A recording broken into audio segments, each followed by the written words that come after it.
Drew was a pretty typical little boy and met all his developmental milestones. But when he was in preschool, we began to notice that he really had a hard time seeing in the dark. And then when Drew was 10, he started exhibiting some other just weird things. And after about 18 months, we finally got a diagnosis on August 11th, 2006. And so for the first time, we heard the words neurodegeneration of the brain with iron accumulation. And so at that moment, it was just like everything changed. So we've had more progression in this past year than we've had in the previous 10 years as far as just how quickly he's lost some abilities. What I had dreaded for years and years, ever since his first diagnosis, was the coming of this wheelchair. As it has turned out, the coming of the wheelchair has been the hugest blessing.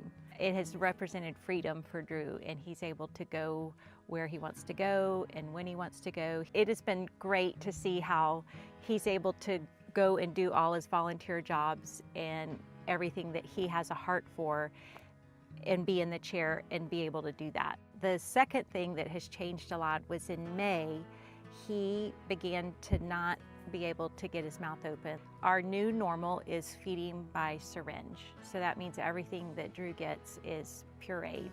And that has been crazy hard. Every time he has lost something, we've grieved it and been sad about it, but then Drew's really taught us. He has accepted that what his life is, that God put us on this journey, that it didn't just randomly happen, and that the Lord's used it, that he's had an opportunity to show people what it's like to still love Jesus in the midst of your life being hard.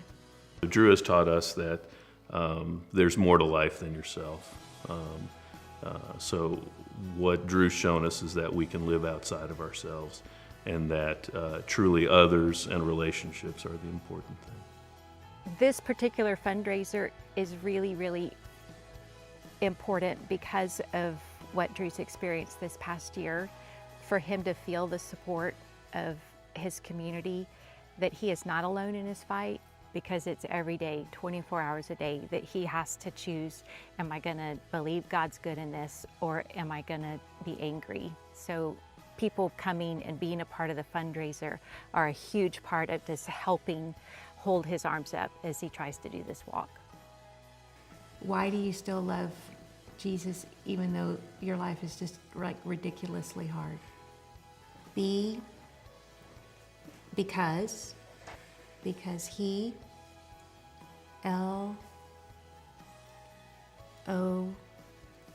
because he loves me. Yeah.